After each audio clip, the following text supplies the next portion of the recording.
Hi, everybody. Welcome back to Stefanie Drysdale's weekly cybersecurity recap, number 28 for Friday, July 17th, 2020, with the star of our show, Ms. Stefanie Drysdale, VP of Cyber for Prescient.com.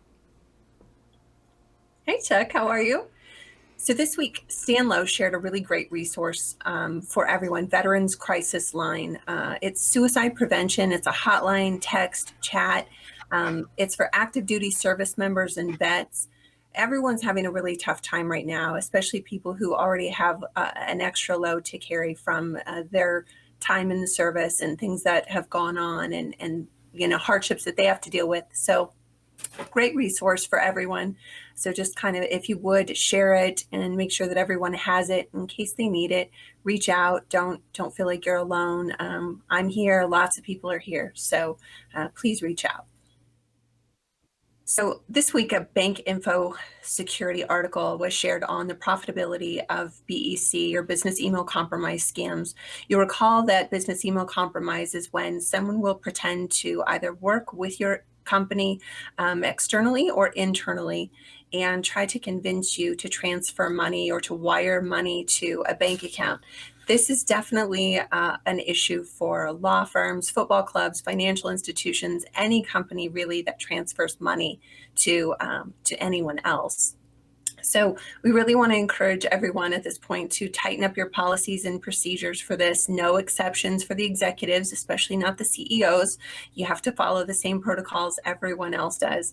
And then teach your team how to spot those email scams. Teach them how to hover over email addresses and make sure that they're truly from the person that you should be sending money to and not someone that you don't want to send money to. A lot of interest this week on dual 5G technology. A lot of people are looking into dual SIM cards for singular devices. Not all devices support this, just the newer ones, where you can have two SIM cards in one phone. It basically enables you to have two phones, two phone numbers, two sets of data, different promotions from different providers, or if you want to keep your international SIM in at all times, you don't have to switch between. Definitely convenient and handy. Newer technology, again, reach out to your cell provider and ask them what they offer and what devices support this. Really, really helpful. So as AI evolves, there are lots and lots of applications that are being readapted and used for benefiting people, and AI is going to support those. So right now in Australia, to aid in mediating divorce settlements, they're using an AI technology to be a neutral third party and help balance those.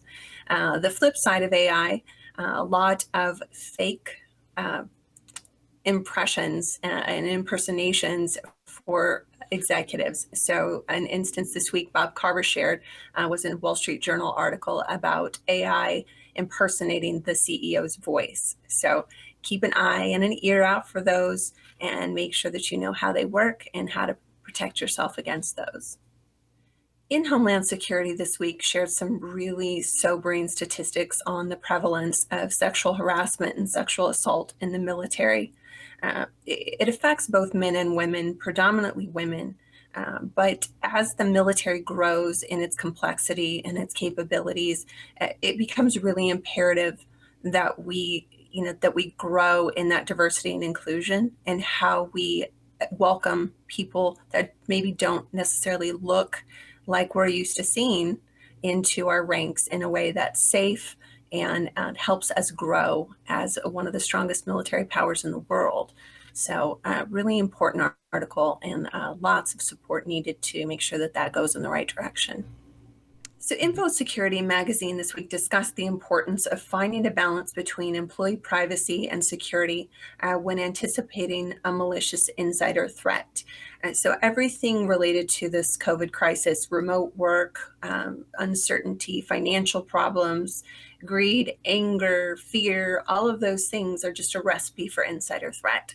So it really is a balance between communicating with your team, trying to keep everybody in the loop in terms of communication so that they would be less inclined to become an insider threat, but also to have the processes in place to monitor activity and watch for any type of anomalies that would suggest that someone would be perhaps positioning to do a little damage.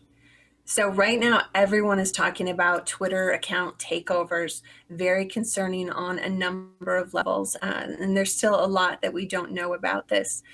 This is a really good time, if you haven't already done so, to enable two-factor authentication on all of your accounts. Make sure that if anyone logs in from any device, that you're getting a notification about it to ensure that it truly is you and you've authorized this. Make sure your passwords are tight, nothing easy, nothing reused. And then tighten up your privacy settings. Not everyone needs to see who you're connected with and who you're communicating with in your inner circle. And perhaps even clean up those DMs. Make sure that you understand if someone can get into your account, it's not just seeing your feed, it's seeing all of the information that you have within that account. So as if there weren't already enough cyber vulnerabilities running around, so now Russia has endeavored to target coronavirus research facilities in the US, the UK, and Canada. Cyber touches everything. We're looking at political campaigns and experts associated with those. So CISOs and CISO-related roles are going to be incredibly important for a long time. This isn't going away anytime soon. So make sure that you're educating yourself, that you're connecting with the network, and that you get a good one on your team. Bob Carver shared an article about Signal's new PIN feature. Most of you know that I'm a big fan of Signal just for secure comms. This is potentially not a good piece of news and potentially a deal breaker for a lot of Signal users. So what it does is it keeps track of your contacts. The move is to try to go away from identifying you by your telephone number, which is good to prevent things like SIM swapping and other attacks that are related to people knowing your phone number. However, this isn't great news when it comes to the amount of information that's on Signal servers. So we'll definitely keep an eye on that. This past Tuesday, Spencer Courson launched his new podcast on protective strategies and began with a look into the tragic murder of the Fort Hood soldier, Vanessa Guillen. So be sure to catch Spencer's new podcast.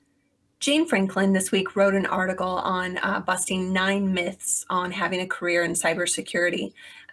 Definitely helpful tips there. A lot of people ask me about certifications and all of those things.